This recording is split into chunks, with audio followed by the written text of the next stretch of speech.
ভালো তুঁত গাছ তুলতে গেলে এবং বেশি পাতার ফলন পেতে গেলে আপনার প্রথম কর্তব্য হলো জমির সঠিক তদারকি। প্রথমেই কি ধরনের মাটি তা পরীক্ষা করে দেখুন। পরীক্ষার জন্য আপনার জমির মাটি পাঠান এখানে। কেন্দ্রীয় রেশম গবেষণা এবং প্রশিক্ষণ প্রতিষ্ঠান, কৃষি বিশ্ববিদ্যালয় বা অন্যান্য কৃষি বিভাগের মাটি পরীক্ষাগারে। জমি থেকে মাটি সঠিক পদ্ধতিতে সংগ্রহ করা উচিত। সঠিক পদ্ধতি হলো মাটির আকার, তলের উচ্চতা ইত্যাদির উপর ভিত্তি করে পুরো জমিকে ছোট ছোট অংশে ভাগ করুন, যাতে করে প্রতিটা অংশের মধ্যে পার্থক্য লক্ষ্য করা যায়। এই ছোট ছোট জমির প্রত্যেকটির থেকে 3-4টে অংশ আবার বাছুন এবং এই অংশগুলিকে মাটি সংগ্রহ করুন। প্রতিটা ছোট জমির সংগ্রহ করা মাটির পরিমাণ মোটামুটি 250 থেকে 500 গ্রামের মতন হবে।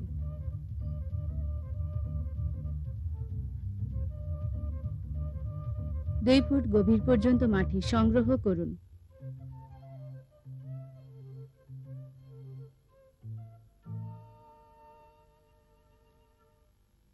যদি জমিতে তুঁত চাষ থাকে তবে বিভিন্ন জায়গা থেকে একই গভীরতায় মাটি সংগ্রহ করতে হবে।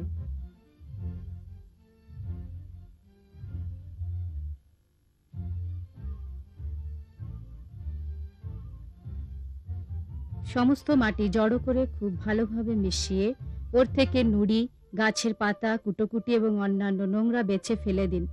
সমস্ত মাটিকে সমান 4 ভাগে ভাগ করুন। সমস্ত মাটিকে সমান 4 ভাগে ভাগ করুন। কোনাকুনি বিপরীতমুখী দুটো ভাগ তুলে নিন, সেগুলো ভালো করে আবার মেশান।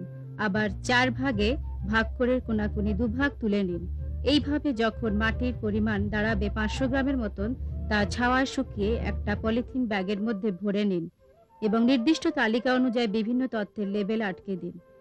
বৃষ্টি হওয়া, সেচ দেওয়া, সার প্রয়োগ অথবা জমিতে পড়ে থাকা ফসলের ডালপালা ইত্যাদি পোড়ানোর ঠিক পরে মাটি সংগ্রহ করা উচিত নয়। সেচ দেওয়ার জন্য খাল বা ছায়াময় গাছ ইত্যাদি আছড়ানোর জায়গা এবং সারের গাদা এই সবের কাছাকাছি জায়গা থেকে মাটি সংগ্রহ করা উচিত নয়। পরীক্ষার ফলাফলেই জানিয়ে দেবে আপনার জমিতে সমস্যাবিহীন স্বাভাবিক মাটি আছে কিনা, অথবা মাটি অম্ল, ক্ষার অথবা লবণধর্মী কিনা।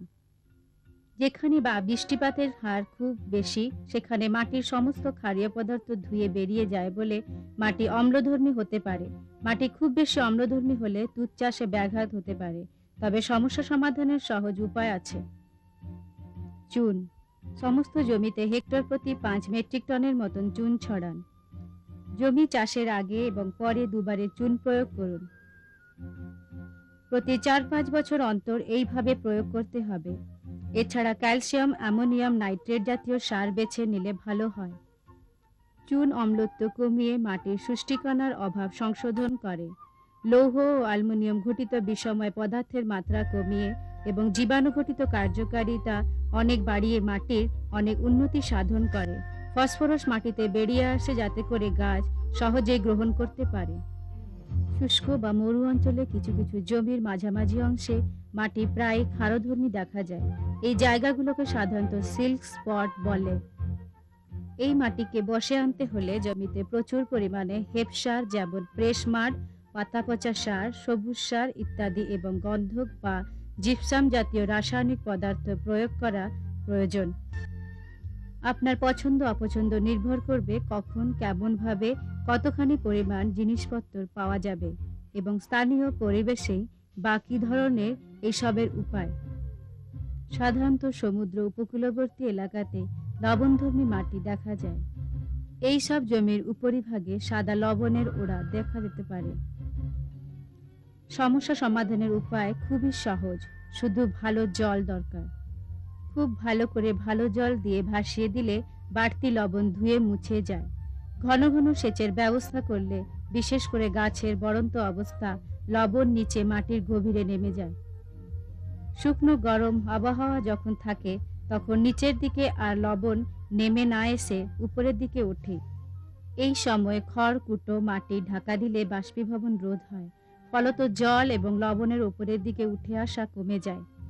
এই 3 ধরনের মাটির সমস্যা ছাড়া আরও একটা সমস্যা হলো জমিতে জল জমে থাকা।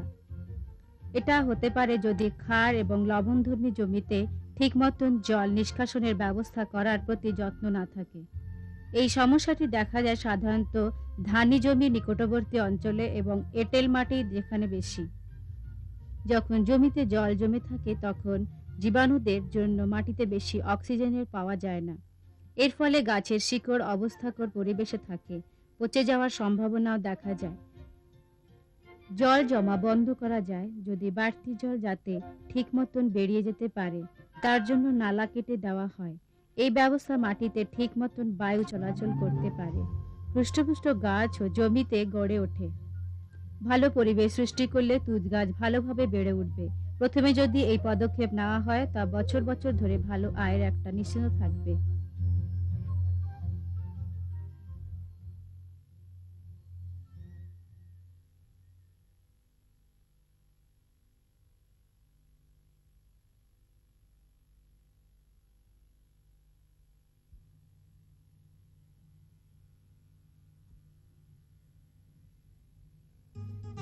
অন্যান্য অর্থ অর্জনকারী ফসলের মতন তুঁত গাছে অতি সহজে পোকামাকড় লাগে। এগুলো আপনার ফসল তোলার ইতি টানে এবং আপনাকে লাভ থেকে বঞ্চিত করে। সুতরাং দেখা দরকার কেমন করে আপনার ফসল রক্ষা করা যেতে পারে। উপসর্গগুলোর দিকে তাকিয়ে বুঝে নিন আপনার ফসল কোনো রকম আক্রান্ত হয়েছে কিনা। গাছের বাড়ন্ত এবং ডগার ডাল ঠিক মতন গঠিত হয়নি। ডালের ডগার দিক চওড়া ও মোটা হয়েছে। পাতার কড়ি খুব শক্ত এবং গুটিয়ে জোড়া লাগা, না ভেঙে ওগুলো খোলা সম্ভব হচ্ছে না। পাতাগুলি কোঁকড়ানো। আপনার তুঁত জমিতে কি এইসব উপসর্গ দেখা যাচ্ছে? এই উপসর্গ দেখা দিলেই বুঝতে হবে টুকরা ধরেছে এবং মিলিবাগ পোকার দ্বারাই তা সংঘটিত হয়েছে। মিলিবাগ হলো রস শোষণকারী পোকা, যা পাতার রস চুষে খেয়ে পাতার গুণমান কমিয়ে দেয়। পাতার ডগায় তৈরি ঝোলা তৈরি করে কমলা রঙের প্রায় ৩০০-র মতন ডিম পাড়ে এরা। স্ত্রী পোকা ৩টে নিমক দশায় অতিক্রম করে, যেখানে পুরুষ পোকাদের থাকে ৪টা দশা। নিমক পূর্ণাঙ্গ পোকায় পরিণত হয় প্রায় ২৫ দিনে। এদের জীবনচক্র সম্পূর্ণ হয়। যদিও মিলিবাগ সারা বছর ধরে দেখা যায়, কিন্তু গ্রীষ্মকালে এদের প্রাদুর্ভাব সবচেয়ে বেশি। যেহেতু তারা গাছের ভিতর আসতে না পারে, তাই রাসায়নিক পদার্থ স্প্রে করলেও তাদের আয়ত্তায় পৌঁছায় না। এছাড়া একটা মোম জাতীয় একটা আস্তরণ ডিম শেষ দশার নিমক এবং পূর্বাঙ্গ স্ত্রী পোকাকে রক্ষা করে। সুতরাং এদের সঙ্গে লড়তে গেলে ৩ দিক থেকে আক্রমণ চালাতে হবে। এর জন্য অনুসরণ করতে হবে যান্ত্রিক পদ্ধতি, রাসায়নিক পদার্থ প্রয়োগ এবং জীববিজ্ঞান ভিত্তিক দমন প্রক্রিয়া। আক্রান্ত অংশগুলো কেটে একটা পলিথিন ব্যাগে ভরে নিন। যত্ন নিন যাতে করে একটাও মিলিবাগ জমিতে না পড়ে। এইসব গাছের ডালপালা ও পাতা পুড়িয়ে ফেলা উচিত। মাটিতে পুঁতে ফেলা উচিত নয়, যেহেতু মাটি থেকে বেরিয়ে এসে হামাগুড়ি দিয়ে গাছে আবার চড়ে পড়তে পারে। অন্যান্য গাছেও মিলিবাগ বাসা বাঁধতে পারে, তাই তুঁত জমির কাছাকাছি অন্যান্য গাছ না লাগানোই সমীচীন। অনেক ধরনের পোকামাকড় ধ্বংসকারী রাসায়নিক ঔষধ মিলিবাগ পোকাকে মারতে পারে, তবে 2% DDVP কেই সবচেয়ে বেশি সুপারিশ করা হয়, যেহেতু এটা ব্যবহার করলে মিলিবাগ পোকার প্রাকৃতিক শত্রুদের কোনো ক্ষতি করতে পারে না। 2% DDVP দ্রবণ করতে হলে 1/76% DDVPর সঙ্গে 379/5% সাবান জল মেশাতে হয়। সাবান জল এখানে ছড়ানোর মাধ্যম হিসাবে কাজ করে। এছাড়া মিলিবাগ পোকার উপরের মোম জাতীয় আস্তরণকে দ্রবীভূত করে বা গুলে দেয়। ডাল ছটা বা পাতা তোলার পর 10 দিনের ব্যবধানে মাত্র 2বার DDVP দ্রবণ স্প্রে করতে হয়। স্প্রে করার 17 দিন পর পশুপালনের জন্য পাতা ব্যবহার করা যায়। প্রকৃতিতে মিলিবাগ পোকারও অনেক শত্রু আছে, যার মধ্যে লেডিবাগ, গোবরে পোকা হলো অন্যতম। এদের নিমক এবং পূর্বাঙ্গ পোকা মিলিবাগের সমস্ত দশায় পোকাকে লুকানো আস্থা না থেকে বের করে এনে খেয়ে ফেলে। লেডিবাগ পোকাকে আলাদাভাবে পালন করে তুঁত জমিতে ছেড়ে দেওয়া যায়। 1 একর জমিতে প্রায় 200 থেকে 300 পূর্বাঙ্গ স্ত্রী পোকা ছাড়া উচিত। নিজেরা বংশবৃদ্ধি করে তুঁত জমিকে রক্ষা করে। এরা অন্যান্য ফসলেরও কোনো ক্ষতি সাধন করে না। এই মিলিবাগ দমন করা ছাড়া ও আরো অন্যান্য কর্তব্যসূচি আছে, যা আপনার মনে রাখা দরকার। তুতের ডাল ভালোভাবে কেটে তবে বসানোর জন্য ব্যবহার করা উচিত। 2% DDPP দ্রবণে 2-3 মিনিট ডুবিয়ে রেখে ডাল বা কাটিং এর ওপর কোনো মিলিবাগ থাকলে তা মেরে ফেলা উচিত। মনে রাখবেন, মিলিবাগ পোকার নিমক ও ডিম বহে নিয়ে যায় পিঁপড়েরা। 5% BSC পাউডার জমির চারপাশে ফিতার আকৃতিতে ছড়িয়ে দিলে পিঁপড়েরা জমিতে প্রবেশ করতে পারে না। এই ধরনের জমির ধারের দিকের গাছের পাতা পশুকে খাওয়ানো উচিত নয়। এইভাবে ঠিক মতন তদারকিতে টুকরা দমন নিশ্চিত হয় এবং যা আগে ধারণা ছিল এটা একটা ভাইরাস ঘটিত রোগ, তা কিন্তু প্রায় নয়।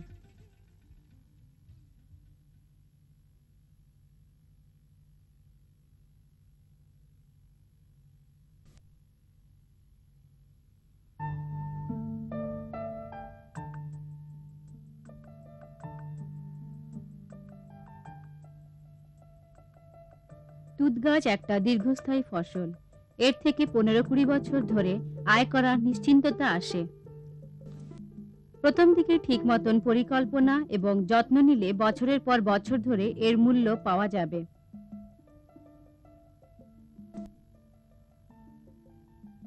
আপনার জমি কি বৃষ্টি নির্ভরশীল অথবা আংশিক অথবা পুরোপুরি শস্যবিদ? K2 যা M5 বলে পরিচিত তা হলো সবচেয়ে জনপ্রিয় তুঁত প্রজাতি। তুঁতের কিছু কিছু বিশেষ প্রজাতিকে বৈজ্ঞানিক পদ্ধতিতে বিভিন্ন পরিবেশের সঙ্গে খাপ খাইয়ে উন্নত মনে করা হয়েছে, যা এখন অনেক ফলন দিচ্ছে।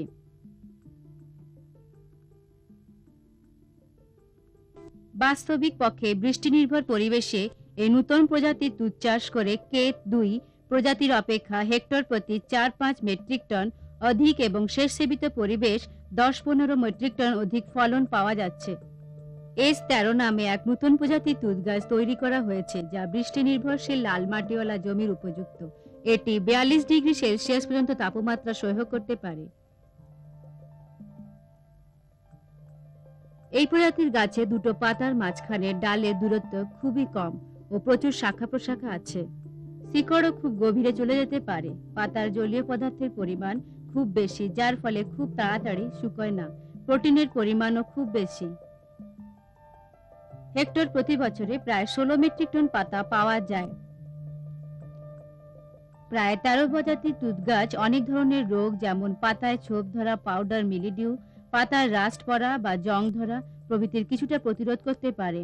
S34 প্রজাতির কিলো মাটি এবং বৃষ্টি নির্ভরশীল জমির জন্য অনুমোদিত। এটা ক্ষারীয় মাটি সহ্য করতে পারে। বাকি অন্যান্য সবকিছু যেমন পাতার ফলন ঠিক S13 প্রজাতির মতন। শেষ সেবিত অঞ্চলের জন্য S36 এবং S54 সবচেয়ে উপযুক্ত।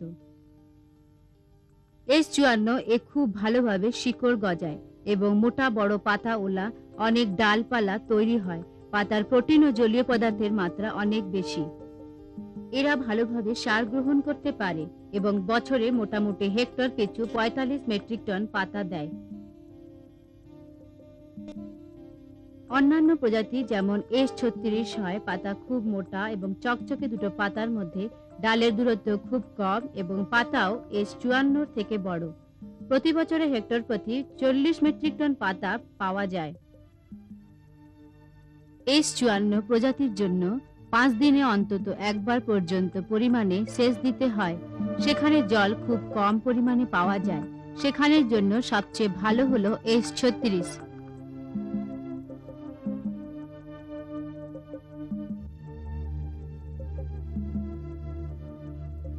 S36 প্রজাতির শিকড় গজানোর হার মোটামুটি, তবে শিশু চারা তৈরির পক্ষে খুবই উপযোগী।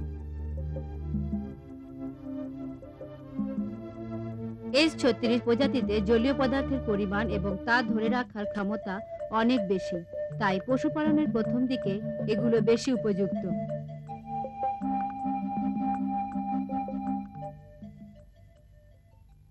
এই ধরনের 4টে প্রজাতির তুঁত গাছ খুবই নির্ভরযোগ্য এবং চাষ করে বছরের পর বছর ধরে অনেক বেশি আশ্রয় আসে।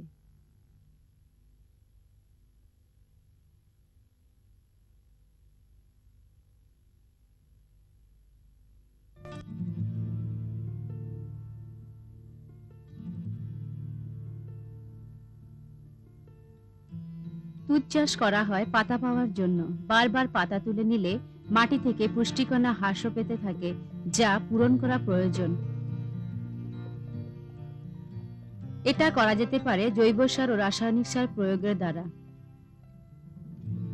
রাসায়নিক সার একাই এই পূরণ করতে পারে, কিন্তু বহুদিন ধরে বেশি পরিমাণ এই জাতীয় সার ব্যবহার করলে মাটির অবস্থাকে ক্ষতিগ্রস্ত করতে পারে। কিন্তু জৈব সার ব্যবহার প্রয়োজনীয় পুষ্টির যোগান দিয়ে মাটির অবস্থা বা স্বাস্থ্যকে ঠিক মতন ধরে রাখা যায় এবং মাটি অনেক বেশি ফসল হয়। গৃহপালিত পশুর মলমূত্রাদি নিয়ে যে পচা সার বানানো হয় তাই জৈব সার হিসাবে ব্যবহার করা হয়। এটা এমন ক্রমশ দামি এবং বিরল হয়ে পড়েছে। তাই এই ধরনের দামি সারের যোগান ঠিক রাখার জন্য আপনার জমি থেকে যে আবর্জনা পাওয়া যায় তা পচিয়ে সার তৈরি করা প্রয়োজন।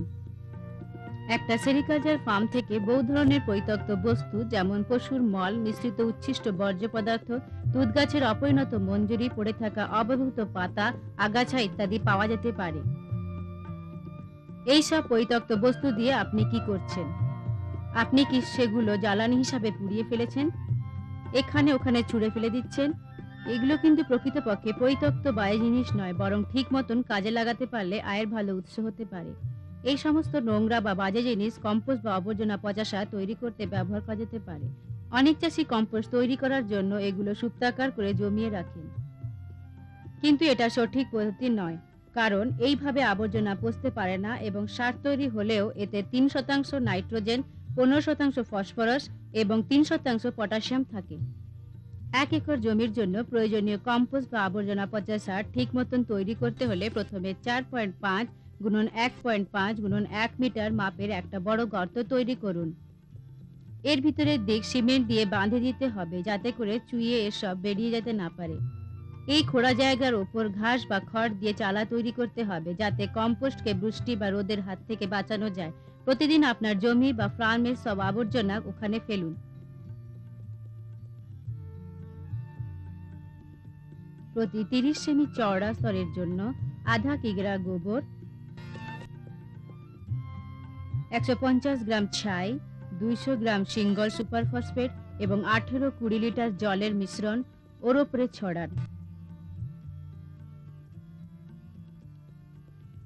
কম্পোস্টকে আরো উন্নত করতে হলে রক ফসফেটও ব্যবহার করা হয়। 30 থেকে 45 সেমি উঁচু পর্যন্ত গর্তটা বোঝাই করুন এবং তারপর কাদা ও গোবর দিয়ে উপরে প্রলেপ দিন। যখন 3-4 মাস পর এটা বসে যাবে, কম্পোস্ট বা আবর্জনা পচা সার তৈরি হয়েছে বলা যেতে পারে।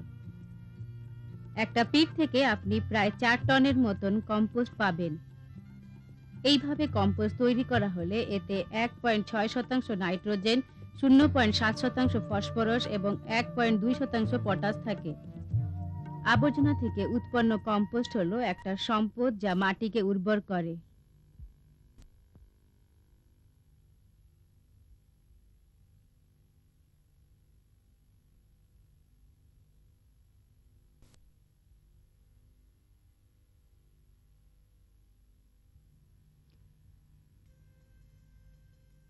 তুঁত চারা লাগিয়ে সার জল দিয়ে ভালো জলে অনেক বেশি ফলন পাওয়া যায়। কিন্তু আজকের দিনে নাইট্রোজেন ঘটিত রাসায়নিক সারের দাম অনেক বেশি হয়ে যাচ্ছে। যেহেতু তুঁত জমিতে বেশি সার লাগে, তাই ওগুলোর বেশি পরিমাণ ব্যবহার বাঞ্ছনীয়। সময় সময় সার ও ঠিক মতন পাওয়া যায় না। তুঁত চাষীদের এইগুলোই সমস্যায় ফেলে দেয়। গাছের জন্য ব্যবহৃত সারের সমস্তটাই কিন্তু কাজে লাগে না। গ্রহণ না করার আগেই অনেকখানি ধুয়ে মাটির নিচে চলে যায়। এর ফলে এই সব রাসায়নিক পদার্থ মাটির নিচের জলকেও দূষিত করে। তাই একটু সস্তা এবং অখ্যাতিকর কিছু পদার্থ যেমন জীবাণুঘটিত সারের প্রয়োজন। এই সময় হলো জীবাণুর জীবন্ত কোষ থেকে তৈরি করা সার বা খুব পরিমাণে জমিতে ব্যবহার করতে হয়। এই সময় গাছের জন্য প্রয়োজনীয় নাইট্রোজেন এবং ফসফরাস মৌলিকণা ঘটিত সৃষ্টি সরবরাহ করে। অ্যাজোটোব্যাক্টর জীবাণু হলো এই সারগুলির মধ্যে একটা। অ্যাজোটোব্যাক্টর বায়ুমণ্ডলের নাইট্রোজেন মাটিতে ধরে নেয় এবং তুঁত গাছ সেই আটকে রাখা নাইট্রোজেনকে সম্পূর্ণ ব্যবহার করতে পারে। এটি বেড়ে ওঠার জন্য প্রয়োজনীয় হরমোন এবং ভিটামিনও প্রস্তুত করে। 150 গ্রাম অথবা 200 গ্রামের পলিপ্যাকে ভরা এই আজেটোব্যাক্টর পাওয়া যায়। আপনি সরকারি এজেন্সি অথবা কেন্দ্রীয় রেশম গবেষণা তথা প্রশিক্ষণ প্রতিষ্ঠান মহীশূর অথবা অন্যান্য কৃষি বিশ্ববিদ্যালয় থেকে আজেটোব্যাক্টর কিনতে পারেন। আপনি মাত্র 20 কিলোগ্রাম আজেটোব্যাক্টর প্রতি হেক্টরে প্রতি বছর ব্যবহার করে প্রযোজ্য নাইট্রোজেন ঘটিত সারের মাত্রা অর্ধেক নামিয়ে আনতে পারেন। পুরো ফসলের জন্য ব্যবহারযোগ্য জীবাণুঘটিত সারকে প্রতিটা ফসলের হিসাব অনুযায়ী সমানভাবে ভাগ করুন। ধরুন আপনাকে যদি 5টা ফসল তুলতে হয়, তবে প্রতি ফসলের জন্য 4 কিগ্রা করে ওই জীবাণুঘটিত সার প্রয়োগ করুন। প্রয়োজনীয় জীবাণুঘটিত সার এবং 50 গুণ পরিমাণ পচা অথবা অন্য কম্পোস্ট সারের সঙ্গে মেশান। তারপরে জমিতে প্রয়োগ করুন। তুঁত গাছের সারের মাঝখানে পিট বা গর্ত তৈরি করে ওই মিশ্রণ ঢালুন এবং মাটি দিয়ে চাপা দিন। হেক্টর প্রতি 120 গ্রাম ফসফরাস এবং পটাশিয়াম ঘটিত সার দুটো খণ্ড মাত্রায় ভাগ করে জমিতে প্রয়োগ করুন। রাসায়নিক সার প্রয়োগের 7-10 দিন পরে অথবা আগে এই জীবাণু ঘটিত সার ব্যবহার করুন।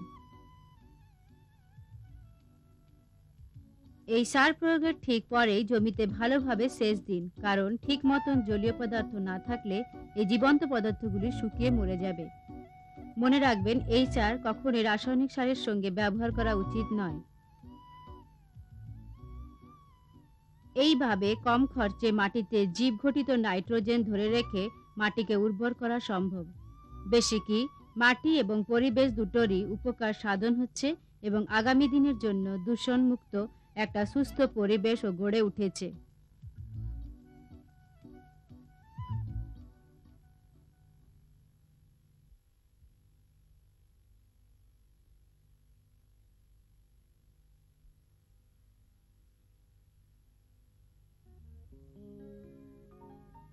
আগাছা হলো ঠিক যেন আপনার বাড়িতে অবস্থিত অতিথির মতো।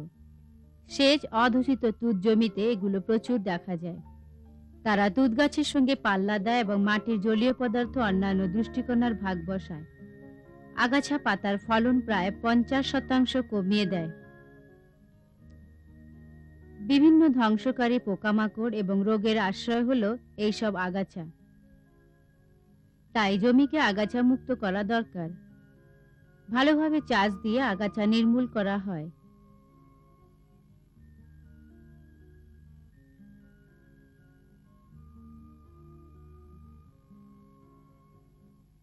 যেখানে ঘন করে তুঁত গাছ লাগানো থাকে সেখানে হাত দিয়ে আগাছা দূর করা হয়। হাত দিয়ে তুঁত জমি থেকে আগাছা সাফ করা খুবই ফলগ্রস্ত, কিন্তু একটা ব্যয়বহুল। বছরে 1 হেক্টর জমির জন্য প্রায় 500 জনের শ্রম লাগে।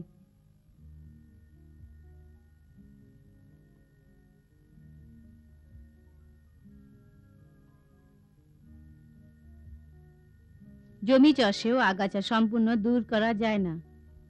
অনেক ধরনের রাসায়নিক পদার্থ যা আগাছা নির্মূল করতে পারে তাদের বলে আগাছা ধ্বংসকারী পদার্থ।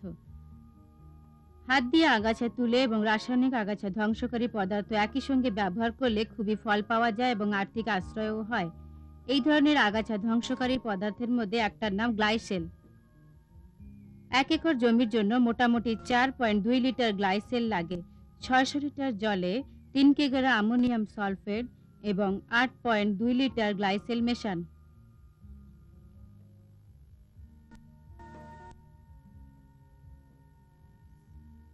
স্প্রে মেশিনের নলের মুখ নিচের দিকে ধরে ওই মিশ্রণ সমস্ত আগাছার উপর ভালোভাবে স্প্রে করুন। ডাল ছোটার 2-3 দিন পর স্প্রে করবেন। স্প্রে করার আগে নিশ্চিতভাবে জানুন যেন তুঁত গাছ একবারে পাতা না থাকে। যদি সম্পূর্ণ পাতা তুলে না নেওয়া হয়, তুঁত গাছ মরে যেতে পারে। হাত দিয়ে চালানো যায় এমন স্প্রে মেশিন ব্যবহার করুন। স্প্রে মেশিনে WFN 40 অথবা ULV পাখার ধরনের মুখ নল লাগিয়ে নিতে হয়, যাতে করে অনেকখানি স্প্রে একসঙ্গে না হতে পারে। স্প্রে করার জন্য রোদ ঝলমল সকাল বেছে নিন। যদি 6 ঘন্টার মধ্যে বৃষ্টি আসে তবে আবার স্প্রে করুন। স্প্রে করার 1 সপ্তাহের মধ্যে আগাছা সম্পূর্ণ নির্মূল হয়। এই সময় নিড়ানো বন্ধ রাখুন, একটা ফসল বাদ দিয়ে পরের ফসলের সময়। কমপক্ষে বছরে 2 বার স্প্রে করুন। মাটির জীবাণুদের জন্য গ্লাইসেল ব্যবহার করা সম্পূর্ণ নিরাপদ। গ্লাইসেল স্প্রে করা জমির পাতা পশুপালনের পক্ষে ক্ষতিকর নয়।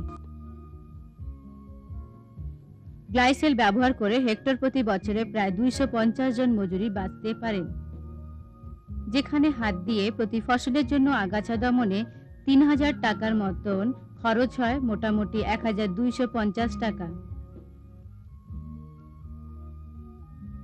আগাছা মুক্ত তুত জমিতে রাসায়নিক সারের অপচয় অনেকখানি কমে।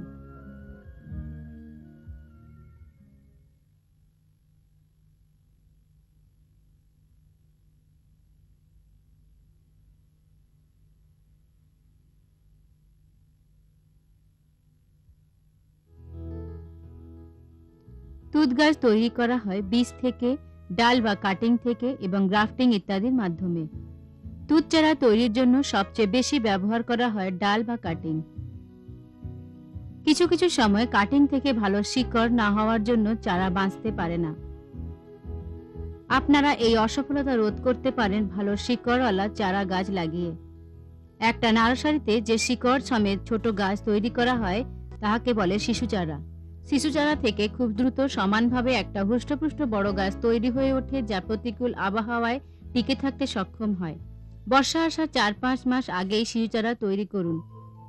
নার্সারিতে ছোট ডাল বা কাটিং বসান। কাছাকাছি জলের ব্যবস্থা আছে এরকম জায়গা নার্সারির জন্য বেছে নিন। জল নিষ্কাশনের সুব্যবস্থা আছে এবং দোআঁশ মাটিওয়ালা মোটামুটি সমতল একরকম জায়গা হলো নার্সারির পক্ষে উপযুক্ত। 30-40 সেমি গভীর করে ট্রাক্টর সাহায্যে জমিতে চাষ দিন। দেশি লাঙ্গল দিয়ে আরো 2-3 বার চাষ করুন, যাতে করে মাটির ঢেলাকে ভেঙে মিহি করা যায়। চাষা জমিকে 25 সেমি গভীর স্ট্রিপ বা দাগে ভাগ করুন এবং 2টা স্ট্রিপের মাঝখানে 30 সেমি চওড়া চ্যানেল কাটুন, যাতে করে সেচ দিতে পারা যায়। প্রতিটা স্ট্রিপ বা লম্বা এলাকাকে 5x1.5 মিটার ছোট ছোট প্লাটে ভাগ করুন। প্রতিটা ছোট প্লাটে বা খালি জমিতে 2 বালতি পাতা পচা সার ঢালুন এবং মাটির সঙ্গে ভালোভাবে মিশিয়ে নিন। যদি জমিতে বেলে মাটি থাকে তবে পুকুরের পলি মাটি এবং কিছু লাল মাটি মেশান এবং এঁটেল মাটি বলে বালি মেশান। উইপোকার হাত থেকে বাঁচানোর জন্য 10 গ্রামের মতন 6% বিএসসি পাউডার প্রয়োগ করুন।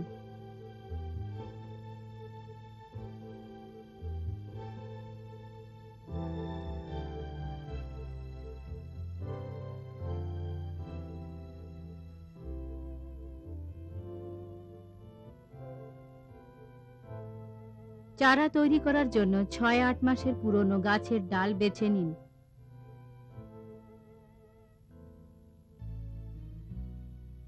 18 সেমি লম্বা এবং 1 থেকে 1.5 সেমি চওড়ার মতন ডাল বা কাটিং কেটে নিন।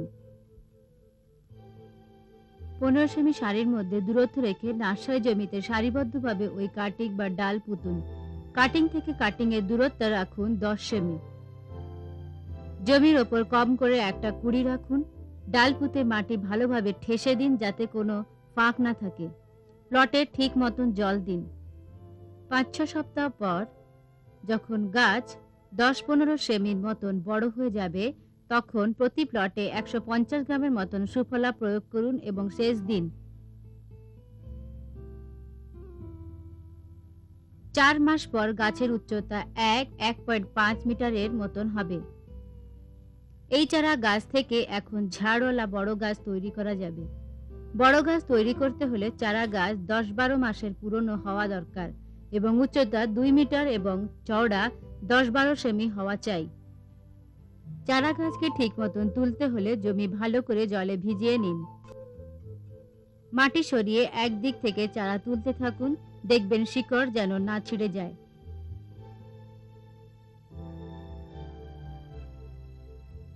প্রতি গর্তে মাত্র একটা করে চারা গাছ রোপণ করুন, এতে করে চারার সংকুলন হবে। চারার ভালো শিকড় থাকার জন্য জমিতে ভালোভাবে ধরে বা লেগে থাকে, ফলত মাঝখানে কোণ থাকবে না এবং এক উচ্চতার সুন্দর তুত গাছ সৃষ্টি হবে।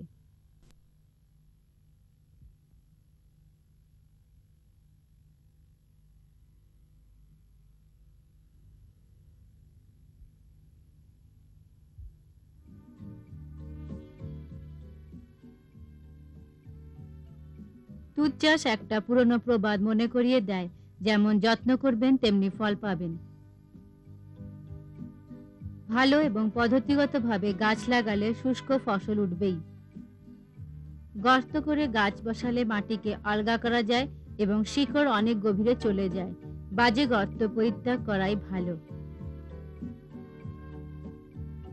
বৃষ্টি নির্ভর অঞ্চলে মাটি খুব শক্ত থাকে, যার ফলে শিকড় ভালোভাবে বাড়তে পারে না। জুন থেকে অক্টোবরের মধ্যে সাধারণত বৃষ্টিপাত হয়। যেটুকু জলীয় পদার্থ মাটিতে অবশিষ্ট থাকে নভেম্বর মাস পর্যন্ত গাছ তা পায়। পরবর্তী বর্ষণ শুরু না হওয়া পর্যন্ত গাছকে ওই নিয়েই বাঁচতে হয়। তাই যদি গাছ খুব দ্রুত ধরে যায় এবং ভালোভাবে শিকড় বিস্তার করতে পারে, তাহলে মাটির নিচের গভীর অঞ্চল থেকে জলীয় পদার্থ গ্রহণ করলে সহজেই বাঁচতে পারে। 36 সেমি গুণন 30 সেমি গুণন 35 সেমি আয়তনের একটা গর্ত বা পিট তৈরি করুন। প্রতি গর্তে 1 কিগ্রার মতন ভালোভাবে তৈরি করা পাতা পচা অথবা পচা গোবর সার প্রয়োগ করুন। এঁটেল মাটির জমিতে 1 কিগ্রার মতন বালি ঢালুন। সব মিশিয়ে গর্ত বোঝাই করুন।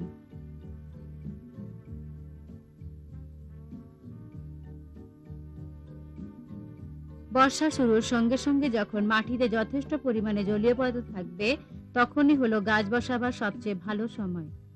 বীজ পুঁতে ডাল বা কাটিং বসিয়ে গ্রাফটিং বা ফসল করে তুঁত গাছের চাষ বাড়তে পারা যায়।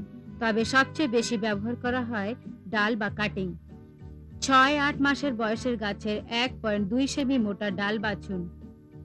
4-5টা কুড়ি সমেত মোটামুটি 22 সেমি লম্বা মতন ডাল বা কাটিং কেটে নিন। বৃষ্টি নির্ভর জমিতে গাছ থেকে গাছের মধ্যে 90 সেমি গুণন 90 সেমি জায়গা ফাঁক রাখুন। গাছ মরে গেলে যাতে ফাঁক সৃষ্টি না হতে পারে, তাই প্রতি গর্তে 3টে করে ডাল বা কাটিং পুঁতুন। ডাল পোতার পর গোড়ার মাটি ভালো করে ঠেসে দিন। ত্রিভুজাকৃতির জায়গায় 15 সেমি পরস্পরের মধ্যে দূরত্ব রেখে ডালগুলি এমনভাবে পুঁতুন যাতে প্রতি ডালের অন্তত একটা কুড়ি জমির উপরে থাকে। যদি বৃষ্টি না আসে তবে যেমন যেমন দরকার পাত্র করে জল দেওয়ার ব্যবস্থা করুন। আমরা শিকড়ওয়ালা শিশু চারা ও লাগাতে পারি। যেহেতু শিশু চারা গাছে ভালোভাবে শিকড় লাগা থাকে, তাই ওই চারা বসালে খুব ভালোভাবে বেড়ে ওঠে। কাটিং বসানোর পদ্ধতিতেই চারা বসানো হয়, তবে তফাৎ হলো প্রতি গর্তে মাত্র একটা করে চারা বসাতে হয়।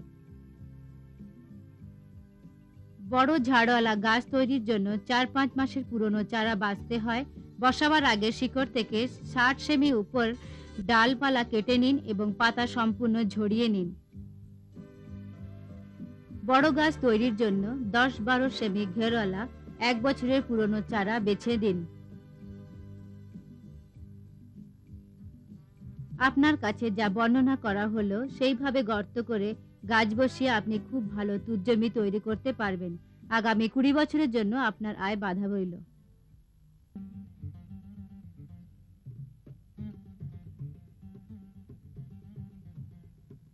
আপনি কি জানেন যে আপনার দেহ সুস্থভাবে বেড়ে ওঠার জন্য খাদ্য ছাড়া আরো কিছু বেশি জিনিসের প্রয়োজন? এগুলো হলো কিছু ভিটামিন, হরমোন ইত্যাদি, যা শরীরে না পাওয়া গেলে সাধারণ খাবারের সঙ্গে অথবা টনিক জাতীয় ঔষধের মাধ্যমে গ্রহণ করতে হয়। তুঁত গাছের জন্য সাধারণ খাদ্য হলো নাইট্রোজেন, ফসফরাস এবং পটাশ।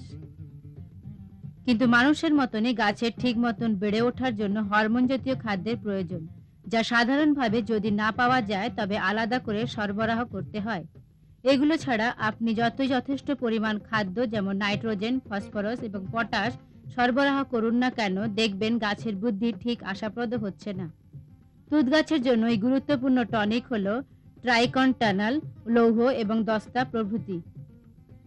ট্রাইকন্টানাল হলো বৃদ্ধিকারক এমন এক পদার্থ যা গাছকে সুন্দরভাবে বেড়ে উঠতে সাহায্য করে এবং গাছের ক্ষমতা বাড়িয়ে দেয়।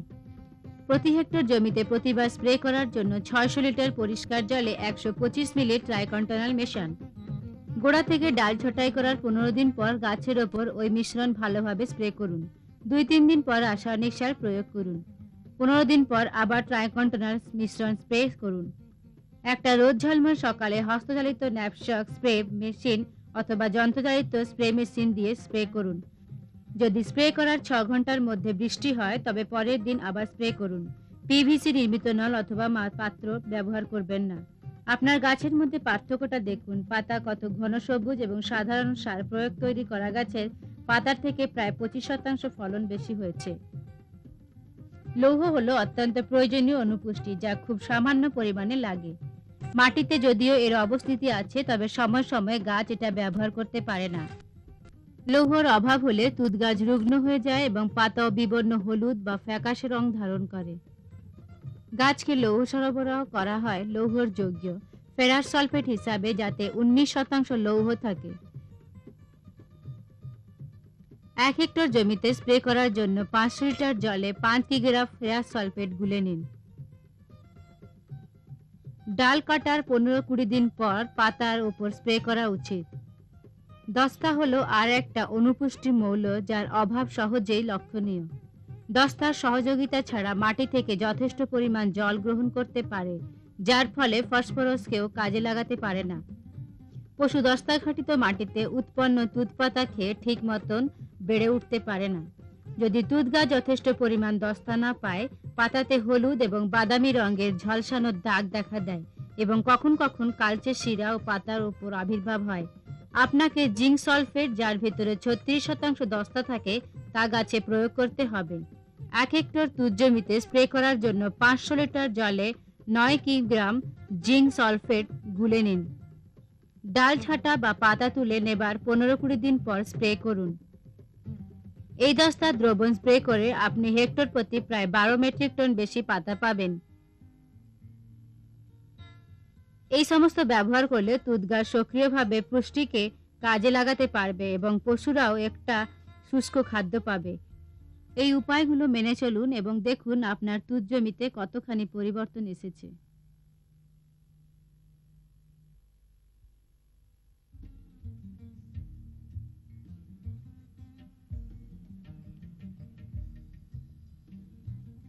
অনেক পোকামাকড় দ্বারা তুঁত গাছ আক্রান্ত হয়।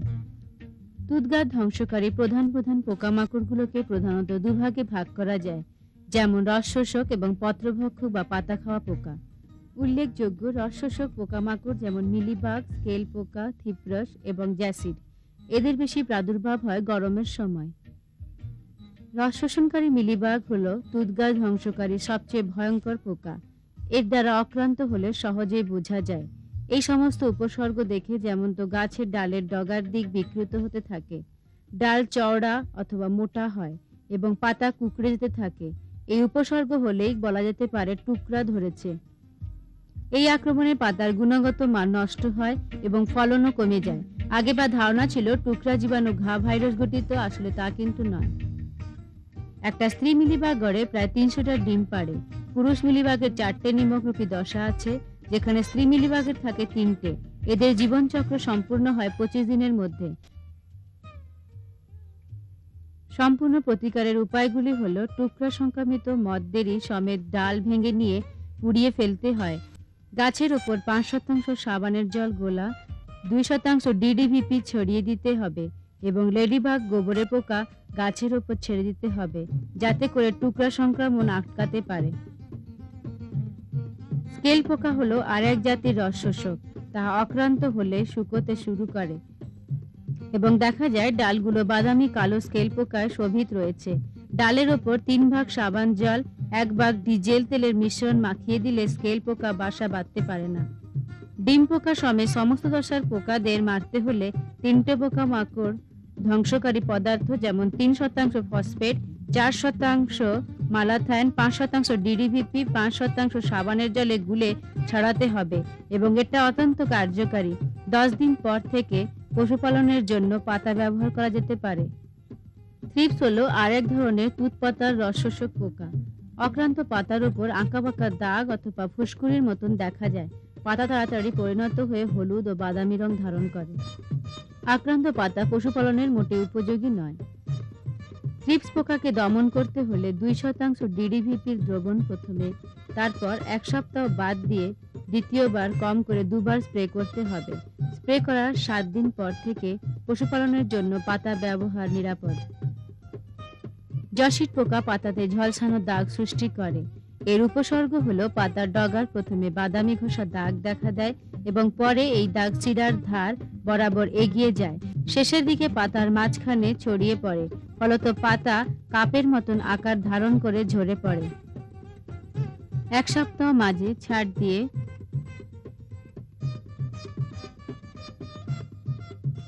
মাত্র 2 বার 5% ডিডিভিপি দ্রবণ স্প্রে করে জসিড পোকাকে বশে আনা যায়। সবচেয়ে বেশি পাতা খাওয়া ধ্বংসকারী পোকামাকড়দের মধ্যে উল্লেখযোগ্য হল রৌমালা বিহারী শুককীট, ডানাবিহীন গঙ্গা ফড়িং এবং কাটুই পোকা, যাদের ভীষণভাবে দেখা যায় বর্ষা ঋতু হলেই। রৌমালা শিককীট ও সোগ্রাসে তুতপাতা খেয়ে নেয়। প্রথম 3টে দশায় দলবদ্ধভাবে পাতার ক্লোরোফিলের আস্তরণ খেয়ে ফেলে। আক্রান্ত পাতা শুকিয়ে মরে খসে পড়ে। একবারে শেষের দিকে ডালপালা খালি করে পুরো পাতাগুলি খেয়ে ফেলে।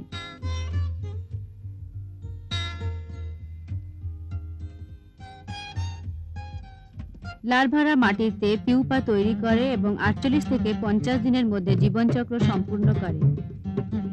পাতার নিচের তলের গোছা গোছা ডিম পাড়ে, ওগুলো একসঙ্গে জড়ো করে নষ্ট করে দেওয়া যেতে পারে। আক্রান্ত হওয়ার প্রথম দিকেই সহজে ধরা যায়, যেহেতু শিরাগুলো এমনভাবে বেরিয়ে পড়ে যেন মনে হয় একটা জাল। নিচের দিকের পাতা বা মাটির ওপর কালো কালো মল দেখা দিলে নিশ্চিত হওয়া যায় যে এই পোকার দ্বারা গাছ আক্রান্ত হয়েছে। যখন ছোট লার্ভারা পাতার নিচের তল সোগ্রাসে খেয়ে যেতে থাকে, তখন তাদের একসঙ্গে সংগ্রহ করে ধ্বংস করা যেতে পারে। কাটুই পোকারাও সোগ্রাসে তুতপাতা খায়। তারা ছোট গাছের ডালপালাকে আক্রমণ করে এবং কেটে দেয়, তাই তাদের নাম কাটুই পোকা।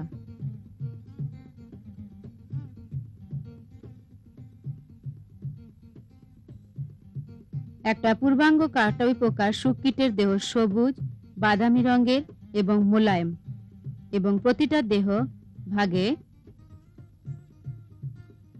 4টে করে কালো দাগ থাকে। রোমালা বিহারীর শিককীটের মতন ছোট অবস্থায় আরো সোগ্রাসে পাতা খায় এবং পাতা নষ্ট করে। পাতার নিচের একসঙ্গে 200-300 ডিম পাড়ে এবং বাদামি অংশ দিয়ে ঢেকে দেয়। শেষ দশায় এইসব পোকারা নিশাচর হয়ে পড়ে। তারা মাটিতে পিউপাতে পরিণত হয় এবং 35 দিন জীবনচক্র সম্পূর্ণ করে। তুত জমি গভীরভাবে খুঁড়ে চাষে দিলে সমস্ত দশার পোকা বেরিয়ে পড়ে এবং প্রাকৃতিক শিকারীরা ও দেহ ধ্বংস করে দেয়। 25% প্যারাথাইন স্প্রে করলে এবং পোকারা মরে যায়। স্প্রে করার 8 দিন পর পশুকে পাতা খাওয়ানো নিরাপদ। ভালোভাবে মাটি চাষে খুব বেশি সেচ দিলে পিউপাগুলো মরে যায়। ডানাবিহীন গঙ্গা ফড়িং ও তুত জমিকে নষ্ট করে পাতা শূন্য করে দেয়। ওদের রং সবুজ। স্ত্রী গঙ্গা ফড়িং 2-3 সেমি আলগা মাটির গভীরে 6-8টা ডিম গুচ্ছে পাড়ে এবং প্রতিটা গুচ্ছে 11 থেকে 18টার মতন ডিম থাকে। 30 দিনের মাথায় ডিম ফুটে বাচ্চা বেরোয় এবং 7টা নিমক অবস্থানের মধ্যে দিয়ে প্রায় 6 মাস জীবনচক্র সম্পূর্ণ করে। গভীরভাবে জমি চাষে দিলে ডিমগুলো বাইরে বেরিয়ে পড়ে এবং প্রাকৃতিক শিকারী অর্থাৎ কাকপক্ষী ইত্যাদিরা ওদের শিকার বা ধ্বংস করে দেয়। 5% বিএসসি গাছের ওপর স্প্রে করলে কার্যকারী হয়। 10 দিন পর পাতা ব্যবহার করা যেতে পারে। এইসব বর্ণনা দেওয়া প্রতিকারের উপায়গুলো খুবই কার্যকারী এবং পোকামাকড়ের হাত থেকে পাতা বা ফসলকে বাঁচাতে টাকা পয়সার খুব একটা বেশি খরচ করতে হয় না। মনে রাখবেন, পোকামাকড় মুক্ত গাছ থেকে উন্নত মানের অনেক বেশি পাতা পাওয়া যায়।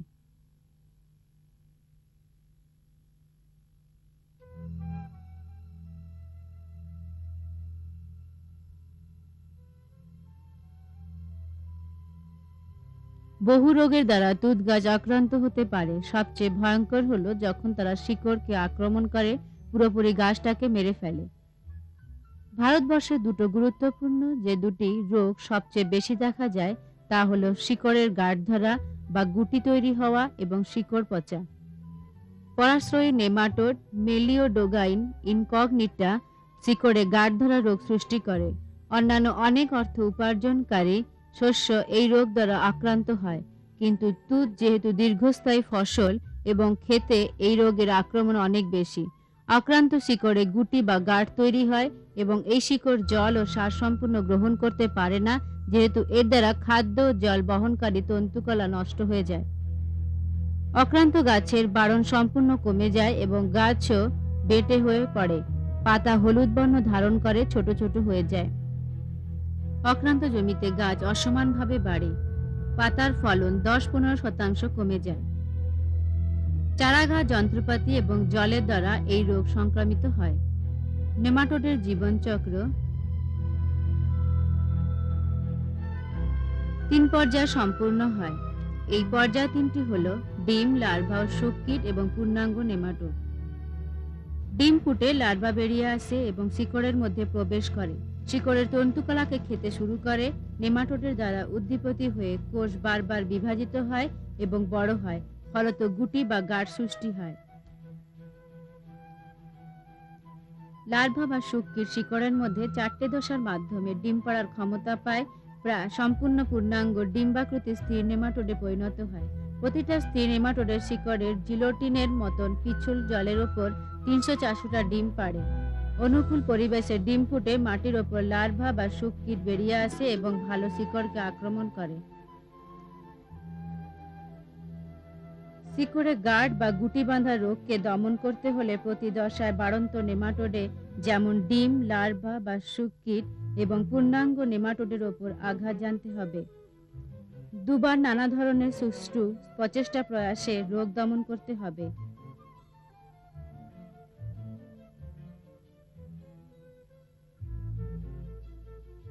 গ্রীষ্মকালে গভীরভাবে জমি চাষে দিলে ডিম ও শিককুট ও লার্ভাগুলো প্রখর সূর্যের তাপে শুকিয়ে মরে যায়। জমিকে স্বাস্থ্যসম্মতভাবে পরিশুদ্ধ করা অত্যন্ত প্রয়োজন, ফলে রোগ ছড়িয়ে পড়তে পারে না। চারা গাছে এই রোগের উপসর্গ দেখা দিলে কখনোই সেই চারা ব্যবহার করা উচিত নয়। জমিতে ব্যবহার করা যন্ত্রপাতি খুব ভালো করে ধুয়ে নেওয়া উচিত। তুত জমিতে সহফসল হিসাবে ফ্রেঞ্চ ম্যারিগোল্ড ও সিসেম জাতীয় গাছ 30 সেমি ফাঁক রেখে সারিবদ্ধভাবে বসিয়ে এবং ফুল ফোটার সময় তাদের গোড়ার মাটির ওপর কোনো কিছু ঢাকা দিলে মাটিতে আলফা-ডাল লিথেনাইল জাতীয় যোগ বেরিয়ে আসে, যা এই রোগকে দমন করতে সাহায্য করে। নেমাটোডের খোল খুবই সস্তা, নিরাপদ এবং কার্যকারী। বছরে হেক্টর প্রতি 2 টনের মতন খোল 4টে সমান ভাগে ভাগ করে রাসায়নিক সারের সঙ্গে মিশিয়ে প্রয়োগ করা উচিত। নেমাটোড ধ্বংসকারী ঔষধ খুবই ব্যয়বহুল কিন্তু অত্যন্ত নির্ভরযোগ্য, তাই বেশি দিনের জন্য কার্যকারী বা মূল্যবান। 40 কিগ্রা ফিউরাডন 3G, 30 কিগ্রা রাগবি প্রতি বছর প্রতি হেক্টর জমিতে 4 ভাগে ভাগ করে 4 বারে প্রয়োগ করা উচিত। এগুলো সারের সঙ্গে মিশিয়েও ব্যবহার করা যেতে পারে এবং ব্যবহার করার পর নিয়মিত সেচ দেওয়া অবশ্যই কর্তব্য। 40-45 দিন পর পাতা পশুপালনের জন্য ব্যবহার করা যায়। প্রতি বছর প্রতি হেক্টর যে নিম তেল খোল ব্যবহার করা হয় তার আনুমানিক মূল্য 5000 টাকার মতন এবং ফিউরাডন 3G'র মূল্য 2800 টাকার মতন। আর একটা ভয়ঙ্কর রোগ যা শিকড়কে আক্রমণ করে তা হলো শিকড় পচা রোগ। ফিউসারিয়াম গোষ্ঠীর ছত্রাক আক্রমণে এই রোগের সৃষ্টি হয়। শিকড় পচা রোগ ধরলে জমির কিছু কিছু জায়গায় পাতা হঠাৎ শুকিয়ে গিয়ে ঝরে পড়ে। ডাল ছোটার পর গাছে খুব ছোট ছোট খসখসে পাতা ধরে অথবা পাতা একেবারে বেরোয় না। আক্রান্ত গাছকে সহজে মাটি থেকে তুলে নেওয়া যায়। শিকড়ের জাইলেম অংশে বাদামি রং ধরে এবং দেখা যায় শিকড় পচে যাচ্ছে। বেশি বাড়াবাড়ি হলে পুরো শিকড়টাই পচে যায়। মাটি, যন্ত্রপাতি এবং সেচের মাধ্যমে এই রোগ সংক্রামিত হয়। অধিক জলীয় পদার্থ এবং জল নিষ্কাশনের অব্যবস্থা ক্ষতির পরিমাণ আরও বাড়িয়ে দেয়। তাই গাছ বসাবার আগেই প্রাথমিক ব্যবস্থা নেওয়া দরকার। মাটিতে খুব গভীরভাবে চাষ দিতে হবে যাতে করে বায়ু চলাচলের সুব্যবস্থা হয় এবং গ্রীষ্মকালের প্রচুর পরিমাণে রোদ পায়। গভীরভাবে চষে দিলে ছত্রাকারের রেণুকণা বাইরে বেরিয়ে পড়ে এবং গরমের তাপে মরে যায়। চারা বসাবার আগে 2% ব্যাভিস্টিনের জলীয় দ্রবণ 1 ঘন্টার মতন ডুবিয়ে রাখা প্রয়োজন। চারা বসানোর গর্তে 4-5 গ্রাম পরিমাণ ডাইথেন M45 পাউডার ছড়িয়ে দেওয়া প্রয়োজন। গাছ দাঁড়িয়ে যাবার পর কি করা উচিত? যে মুহূর্তে পাতা শুকিয়ে যাচ্ছে দেখা যাবে, সন্দেহগ্রস্ত গাছের চারপাশের মাটিকে 1 লিটার জলে 7.9 গ্রাম কপার সালফেট এবং সমপরিমাণ কলিচুন গুলে বোরোডিয়াকস মিশ্রণ তৈরি করে ওই মিশ্রণ দিয়ে ভিজিয়ে দিতে হবে। ভয়ঙ্করভাবে ক্ষতিগ্রস্ত গাছকে মাটি থেকে টেনে এমনভাবে তুলে আনতে হবে যাতে করে সম্পূর্ণ শিকড় বা কড় ও উঠে আসে, তারপর পুড়িয়ে ফেলতে হবে। মাটিকে 1-2 সপ্তাহ ধরে রোদ খাওয়াতে হবে। এইসব সতর্কতা অবলম্বন এবং নির্দিষ্ট পদ্ধতি প্রয়োগ করলে আপনার তুঁত জমি শিকড় রোগ মুক্ত হবে এবং একটা ভালো ফসল তুলতে পারবেন। আপনার ভালো আয় সুনিশ্চিত হবে।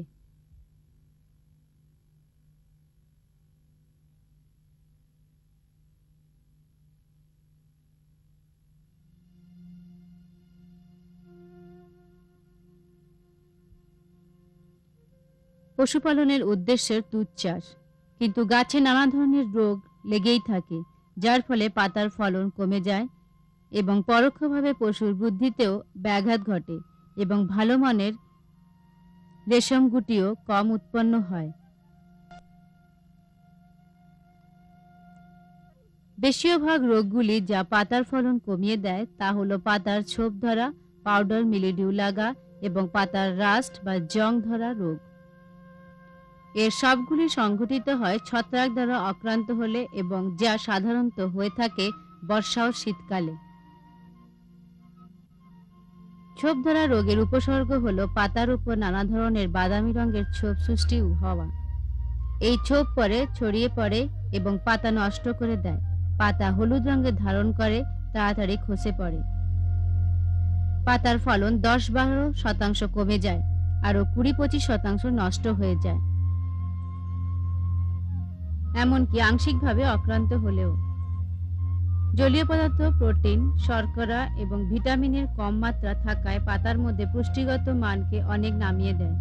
ফসলের বর্জিত অংশ বা সংক্রামিত গাছ থেকে বাতাসের দ্বারা বয়ে আসা সরকোষ পোরা মরিকোলা নামক এক ছত্রাক এই রোগে সৃষ্টি করে।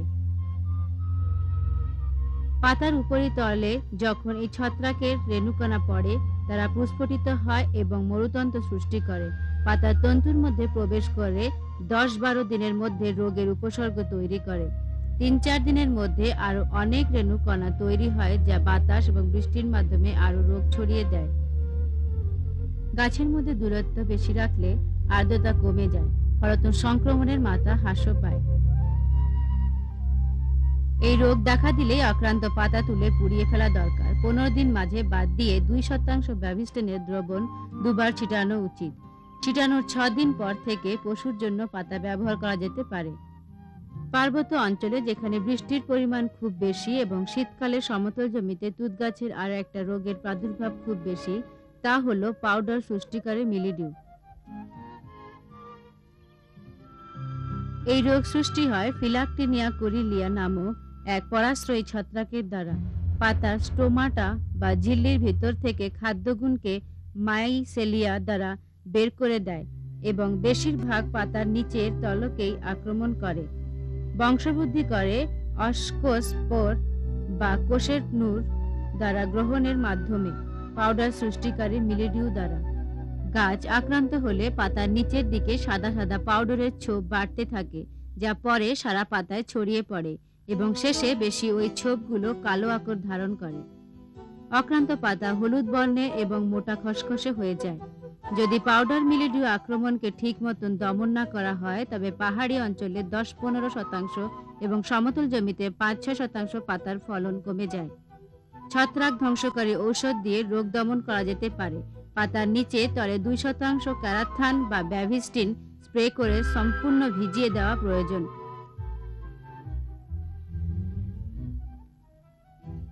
যদি খুব বেশি আক্রান্ত হয় তবে 15 দিন পর আর একবার ওই দ্রবণ স্প্রে করা প্রয়োজন। স্প্রে করার 1 সপ্তাহ পর পশুপালনের জন্য ওই পাতা ব্যবহার করা যায়। পাতার আর একটা রোগ হলো রাস্ট বা জং ধরা। শীতকালে এই রোগের প্রাদুর্ভাব বেশি। এই রোগের দ্বারা মাঝারি থেকে মোটা ডাঁটো পাতায় বেশি আক্রান্ত হয় এবং পাতা ঠিক সময় মতন যদি তোলা না হয় তবে এই রোগ দূর ছড়িয়ে পড়ে। পাতার নিচের তলে ছোট ছোট বাদামি দাগ দেখা দেয়, যা পরে পাতার উভয় তলেই ছড়িয়ে পড়ে। পাতা ক্রমশ হলুদ এবং শুকনো হয়ে ঝরে পড়ে। সেরোটেলিয়াম ফিশি কোষ রেণুর মাধ্যমে পাতার জং ধরার রোগ সৃষ্টি করে। 5 থেকে 15% পাতা নষ্ট হয়ে যায় এই রোগে আক্রান্ত হলে। জমিতে পড়ে থাকা আক্রান্ত পাতা এই রোগ ছড়িয়ে পড়তে সাহায্য করে, তাই সেগুলো জড়ো করে পুড়িয়ে ফেলা বাঞ্ছনীয়। 2% ক্যাভাচ ঔষধের দ্রবণ 15 দিন অন্তর দুবার স্প্রে করলে কার্যকারী হবে। স্প্রে করার 7 দিন পর পশুপালনের জন্য পাতা তোলা যেতে পারে।